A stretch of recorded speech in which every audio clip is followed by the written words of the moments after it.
with a panel. This panel is going to be comprised of Adrish, Andrew, Patrick, Rob, and Chong Shen. So if you just please come up, I can give you a better introduction once everyone is up on the stage. The topic of the panel is about how do we accelerate adoption in federated learning? How can we? What experiences have our panelists had so far?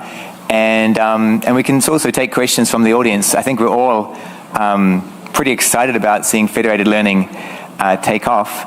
And so I'm going to do one thing, and that is I'll tell you a question, and then while you're thinking about that question, I'll introduce you. So I know all of you are passionate about federated learning, and so I was curious to hear from all of you about if you could change one thing in the world that would radically accelerate adoption, but what would that one thing be? And it could be anything, right? It could be policy, could be technical, could be data, could be anything. So while you ponder that, let's just run through the folks we have here, because we have Adrish Sannyasi.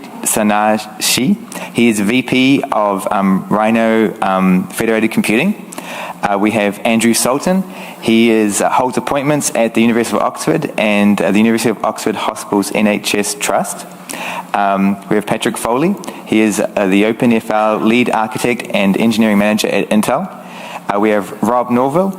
He is a senior data scientist at Banking Circle. And we have Chong Shen, who is a research engineer at Flower. And collectively, these folks all have extensive experience in different industries of seeing FL actually take off. And so let's start with Chong Shen. What change? What one change do you want to see in the world? Absolutely. I think education about federated AI. So we learn one specific aspect of it, right? In the summit, it's all maybe about training, but there's also this cohesive part of it, right? Where will these models be used? So the sort of the full stack knowledge of it. I think if we can have that present and more pervasive in the sort of computer science space, I think that would be a pretty cool thing to have. Cool. Yeah. Yeah, no, it's a great question, and keeping the scope to what I would change in the world for federated AI, I think that there's two really big aspects. The first is data standards and how we can move the bar forward on that. There was a great talk yesterday from Anna about certain areas that you can exfiltrate data and then bring them into these data DAOs. I think that's a really good first step and something that's super interesting. I think there's a lot of spaces that it's not nearly as simple like medical, where it's very dependent on different hospitals, and trying to solve that problem, I think, is going to be really critical. But beyond data standards even is standards at the federated learning framework level. And so people who have worked with me in the past in the Flower team, you know that this is an area that there's a lot of opportunity for how we can move forward around this. And that helps the entire ecosystem grow, because then it goes from an area where you have motivation to compete, where there's motivation to collaborate. And I think that's good for everyone. Hi. I think it's a really exciting time, and I see two things that would make it considerably easier for FL to be adopted. One is around awareness and ease of use, and we've seen several great presentations, including from Rhino and from Flower, around trying to make it so that non-technical users, i.e. hospital, non-specialist teams, are able to implement it. And I think secondly is a policy point around who controls the route to access data and use it within a federated setup. Now, as things stand today, that person is not necessarily clinicians, it's not necessarily the people asking the questions, and there are different levels of maturity of process for a clinician or an interested researcher to take a question through to delivery. And I think seeing innovation there, which perhaps can be easier done because of the privacy benefits of federated learning, would be a step forwards. Thanks. So I think from my point of view, and I speak primarily about banking and finance because that's where I apply technology, it has to be regulatory certainty. So I think what we often see with emerging technologies is The technical people can do it, and there's often a will to adopt it, but especially banks are not going to pick it up and run with it until the lawmakers have decided whether they can keep going with it or not, because otherwise they see it as a kind of waste of time, almost, to put it bluntly. So I think everything else will come. I mean, there's people in this room that already use this technology, know how to use it, and can make it easier for end users. But we need regulators to kind of be up to speed. And that will come in time. There is an interest, but law moves slow. And if we can get that to move a little bit quicker by working with them, then I think adoption will speed up. Yeah, I would say two things. One is, in 2008, then President Barack Obama of US passed a law called High-Tech Act that created the market for EHR vendor to sell to hospital and implement EHR. But one thing, if he didn't add in the act, is data interoperability. They're almost like a free ride for EHR vendor to implement with their proprietary software, and the data got locked in. Even taxpayer paid the money, they could not take advantage of that. So I would go back and change the law if I have the power to have everybody have a data standard and shareable APIs that developers like ourselves can actually use without ease. So that's one. Second thing I think related to what you're saying is right now the challenge is data, even go banks, healthcare institutions, AI should become like a necessary, like a healthcare education provider. Like you can share the data in healthcare in US for purposes of like insurance, purposes of clinical trial. AI should become like that. This is a purpose that is allowable. Like if it is an AI project, you should be able to do it with the proper restrictions in place. Those are the two things I think help accelerate the AI in general, including federated learning. Really interesting. Something else that comes to mind is that given the audience here, a lot of people here are doing research, trying to push the technical boundary.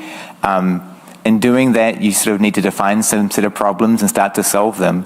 But given all of you have experience in the real world of getting this out there, where do you think open source developers, scientists, academics could help the most?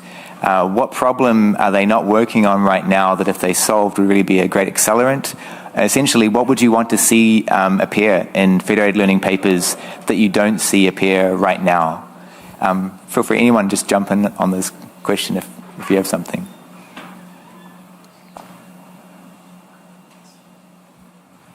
It's a super interesting question. And as I look at a lot of posters at different conferences that are focused on federated learning from the academic world, a lot of them focus on simulation first, and then they talk about, as a next step, how do we bring this to the real world? But there could be more considerations about that from, I think, the outset.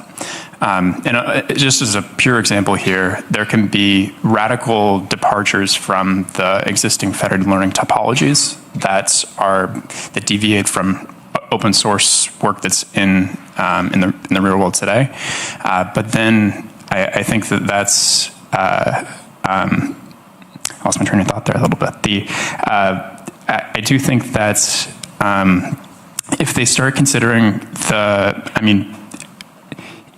working in hospitals, so I'm going to take the medical example for instance, but also banks, then if you understand what the real challenges are of how you get into these systems, then the methods that you propose are going to be more aligned to what people care about. And the benefit here is that the research will have a faster pathway to actually being used downstream, because open sourcing your methods at the conclusion of your paper is excellent. That's really good open source practice.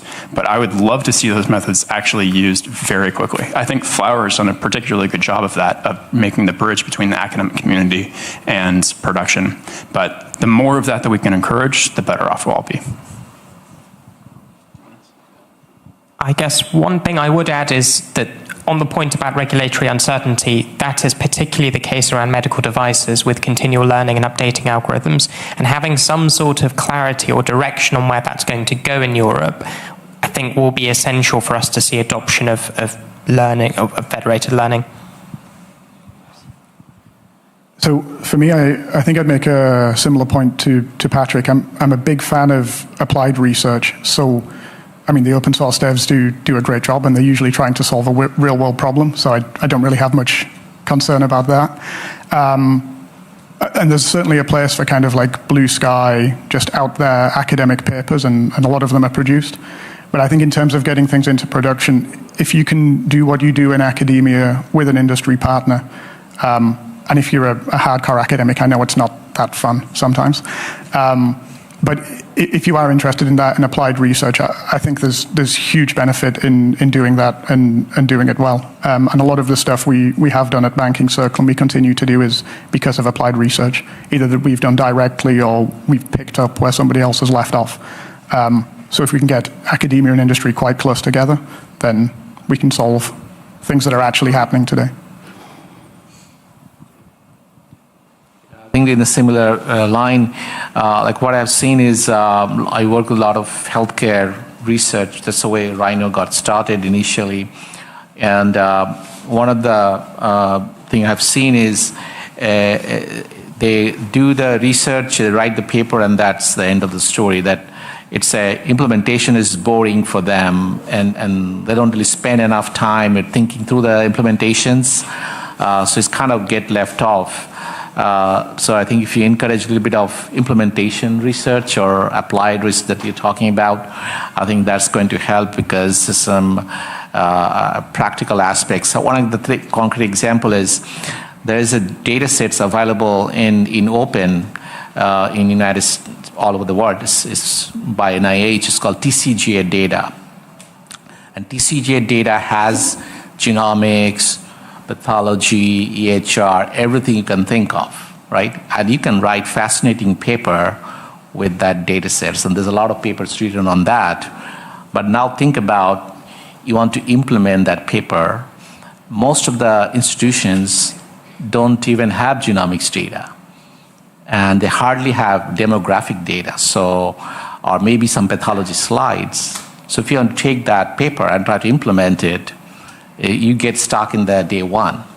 So thinking through that and see how those things can be modified, or maybe have an implementation version of those papers that could be actually be implemented, that would be a huge service rather than just using TCGA and maybe modify that and make it much more practical.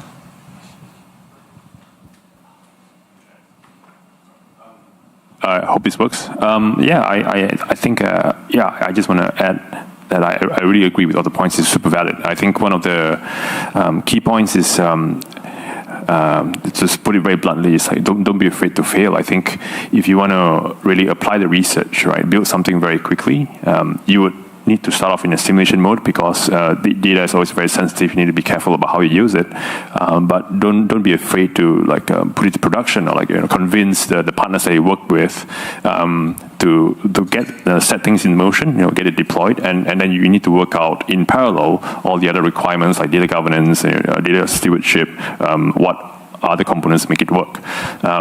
Then you would uncover a lot of unknowns along the way. So I think this is my sort of broad take on it. Yeah. I'd like to invite the folks here in the audience and also online to, if you can think of a few questions, we'll come to you momentarily. I'll ask one more, but just start priming the pump a bit. Another question I'm kind of curious about. What do you think, if any, are some of the main misconceptions about federated learning and related technologies that are out there that you've encountered? Can be, there's a lot of privacy, obviously, is a very integral part of the equation, so it could be in that domain. It could be about federated in general. I was just wondering if you had any examples that came to mind, misconceptions. I would say that one of I think this was from a conversation I was having last night, and the baseline assumption when you're talking to a lot of these IT firms when you're trying to get these workloads deployed is, okay, you have the system. I still want to move my data outside of where I am. And we say, no, you don't have to do that. And so that's really the first point is educating people first. I think from there, I'm going to pass it on and then I'll come back, I think, in terms of. I think in my case in healthcare, federated learning is still a relatively unheard of technology. And though everyone in this room can clearly see its benefits, a great many people in health and health policy haven't yet become aware that this is a technology that's emerging. I think it's mostly a point of education, I think, more than the misunderstanding. But if you're talking to people whose background is not technology and not specifically federated learning, just understanding that you can learn things from two sets or more than two sets of data without that data going anywhere or being shared is tricky. It's not obvious how or why that would work if you don't do what we all do. So I think just people becoming familiar enough with training on data that they've never seen. And I think it will come in time, but right now I'd say that's a potential bump in the road. Yeah, I think the most important part is this awareness. Maybe you have to do more marketing, I don't know. Or maybe include federated learning as a part of the machine learning courses. Like if you look at machine learning courses, they don't really include federated learning. So most people haven't heard of it. And there is also perception that federated learning may not give them the evaluation or the metrics, the accuracy metrics or other metrics they're looking for, similar to a centralized model. So one of the things we do as a part of our pilot all the time is prove that, create a centralized model, and we also create federated model and show them that, the federated model is as good or sometimes better than the centralized model. So I think understanding that, because especially around the deep learning and other models, those are highly parallelizable, and it works very nicely with federated learning. In those cases, there is not really any difference between running a centralized versus running federated. I think those kind of education probably require a little bit more, and we do that all the time. And that's one thing I have seen that is even the experienced data scientists don't believe in those things. Just one final point. I forgot. I got the first one. The second one is privacy-enhancing technologies. There are so many of them that are out there. They have a time and a place, I think, and there's no free lunch, as we say in machine learning. So, differential privacy, we know that it can work very well in certain cases, but it also requires some thought beforehand in terms of how you set the epsilon value. Homomorphic encryption, there is a cost in terms of how you actually perform that encryption ahead of time. And then, even trusted execution, which is an area that I've been working in, it's not perfect because you have to have hardware in order to support that. So using a mix of these, I think, is where there's a lot of benefit over the long term, and we need to do a better job as a community of educating people, I think, about that. Great. Let's go to the audience. There was a question right there in the middle, and I'm just going to run the mic down there. Thank you. I'm going to pick up on the last question before this one, which was, I think, two interesting points came up in the panel that I've been discussing over and over with the people I've met here, which is, one, the medical device registration, right, and how if we're aiming to build a future where AI is more reusable, right, which is, I think, one of the core benefits from federated learning, is that you build systems that are in themselves so well fit for this process that it can run, in fact, for new cases, et cetera, and when you're actually thinking about productionizing these systems in healthcare specifically, I think the question of medical device certification and how you can use retraining or not retrain these models as time goes by really needs to be cleared up, so we have a clear path to what can be done and not. And then the point about the data sets reusability as well. It's something that comes up, especially when you're talking about getting projects through to hospitals. It comes up a lot that the system is so set up for things that are one-time use that whenever you want to set up something that is reusable, you repeat so many steps of the process in doing this, and I think there needs to be really kind of an organizational change also in these institutions, which comes through education and comes through them being more familiar with the process to understand how they can achieve governance over federated data sets, because it's not the same as, for every research question that my doctors have, I will, have an ethical approval form, request the data points that they want to analyze, right? I have this different thing. It can be used in a different way than my current data sets can be used. How do I control governance here, right? And I think Afera has this great work in trying to do this, and of course we see many approaches to something. Like I think many people are working on this problem, but I don't think it's a solved problem yet, and I think it's a really big one. I think if we want to make systems that are production ready. Sorry for the huge question. Sorry. Who wants to take that one? Yeah, you touched on a very interesting point, actually, and it applies not just to healthcare, but actually in FL in general.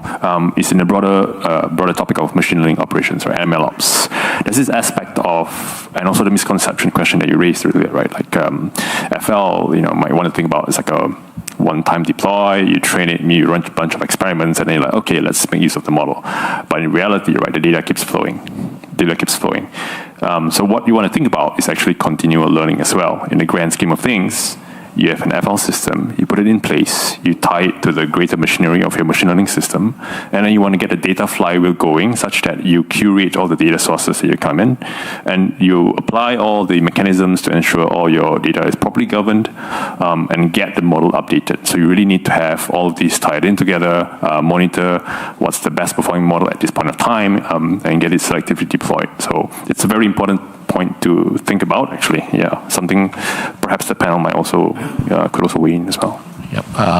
So I think these are the problems exist in ML in general, AI in general, not just in But before this role, I was at Google, and we had exactly very similar problems. Like continuous learning is a notion that a lot of a centralized AI system hasn't implemented yet. Forget about federated learning doing it. So I think we have to implement the same ML ops and ML engineering best practices that centralized AI uses into federated learning from the beginning. That's why we're building tools to make it easily accessible and make it exact same tools available for the data scientists and ML engineers, like evaluations, inference, and this continuous training. When you should do the training. Training cannot be. Nobody does continuous training. It's like you do every couple of months, maybe once time a year, depending on the various triggers. Even Google doesn't do training every day. So I think those are the things we can establish. I think those exist. Those kind of tools exist today to, you just have to implement as a part of federated learning. You have to make it easier to do it. And the second question is around the getting data in a continuous basis. That's actually a bigger problem to solve. Like instead of getting data, dump of data, that's what people are used to in healthcare organization. Rather than can I connect to a data warehouse, can I connect to a data lake, and then have a continuous data pipeline from there as a sharing mechanism rather than a CSV file or a SFTP. I think those are the types of problem that we're solving as part of it. Let's take another question here in the audience.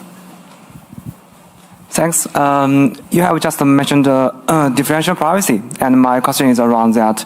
So compared to encryption-based methods, this kind of statistical-based methods to preserve privacy seems to be ineffective against most of the attacks, but still there are a number of researchers working around this. And my question is, how do you see the future of differential privacy in the federated learning applications? And thanks. It's a good question. So my view is that differential privacy is really interesting because if you get it right, it can work very well, and you're not going to harm your end accuracy that much.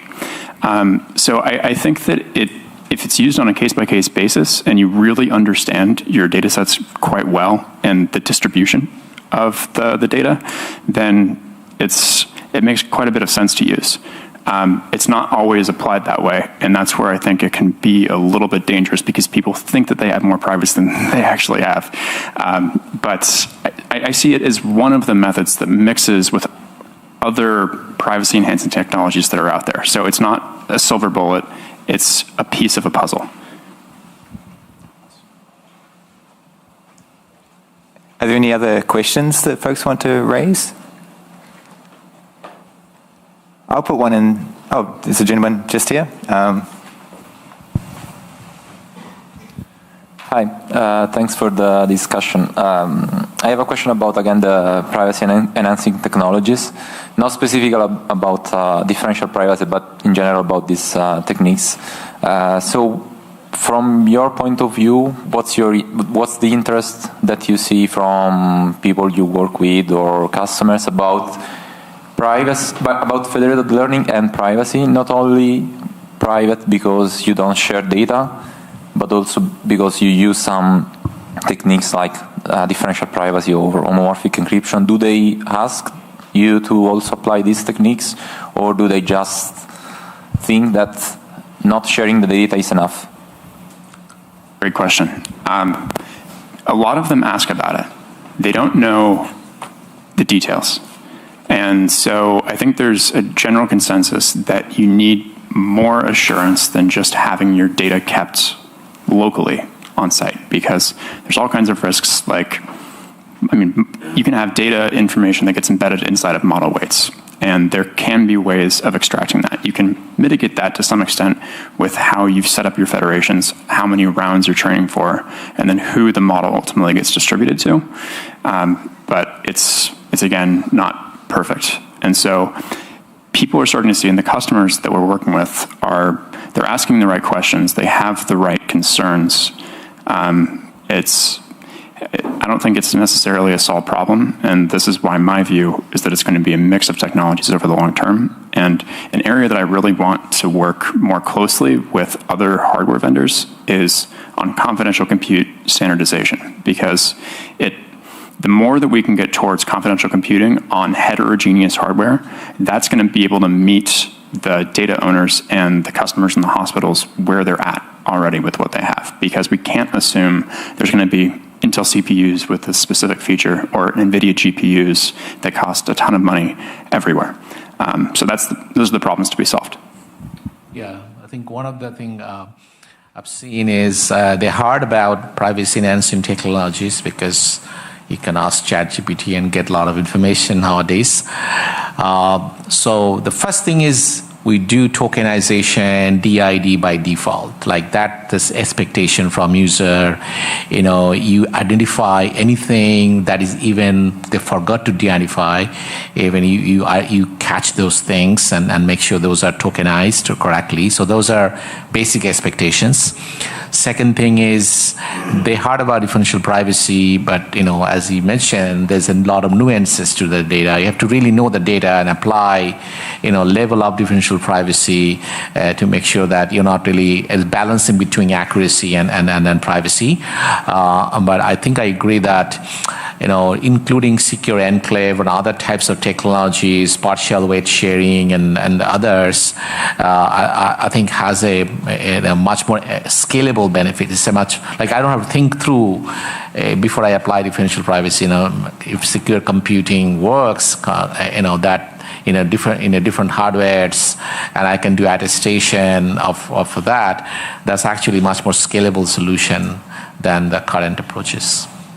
So I'm going to land the plane on this panel. I was just asking one more question. And so then the question is, when will we achieve an AlphaGo ImageNet style result in the domain of federated learning? Will it be in 3 months, 6 months, 18 months, or never? And optionally, what will it be? Just optionally. Just give us a number, or if you want to say what is it going to be, feel free. We can go around the circle. I'll err on the longer side, perhaps towards 18 months, only because that requires more sites to be set up, and that process of engaging people, I think, is what's going to take the time. Okay. Yeah, excuse me, sorry. I agree. I think on the longer side, around 18 months. I think as technologists, we can be pretty optimistic, but to actually get things right the way through and functioning fully and as well as we'd like can take some time, especially when there's many, many different players and stakeholders involved, which we always have in federated learning, I would say.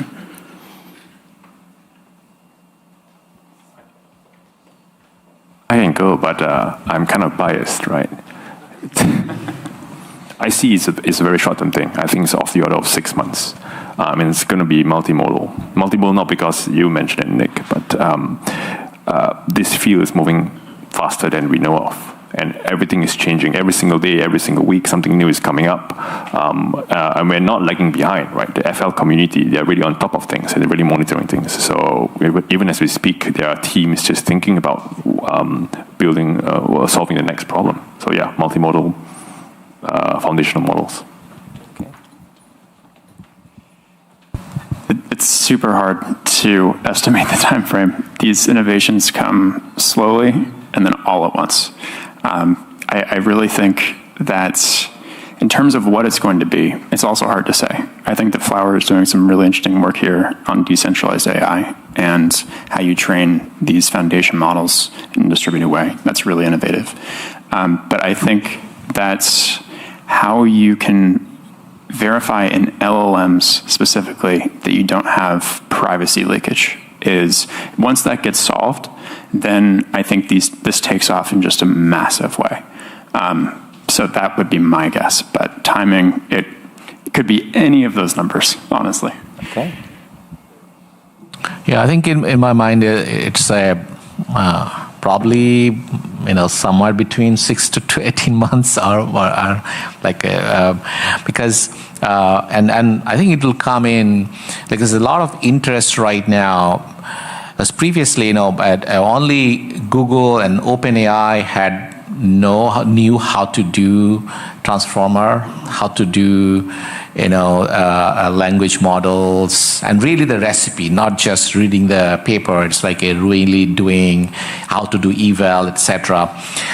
As that becoming democratized, I think there's a huge opportunity for federated learning in creating the language model or like using transformer types of model for solving very specific use cases like the tabular data that we're working with a lot of tabular data and like a protein sequence data and etc. So applying those similar technology to solve a vertical problem, I think people will realize that in order to do that, you actually default is federated learning because as a healthcare or life sciences or organization or banking, one organization doesn't really have a lot of data. They are not Google. They haven't collected data for forever in their life. Now they start realizing that this is really important, and not one single organization has 100 records of maybe experiments. So how do they create language model with 100 records?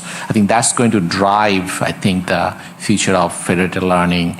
Is that not single organization doesn't have data, but they really will benefit from this collaboration to create the good language model or the models for their vertical use cases. Great. Well, thank you so much for being a fantastic panel.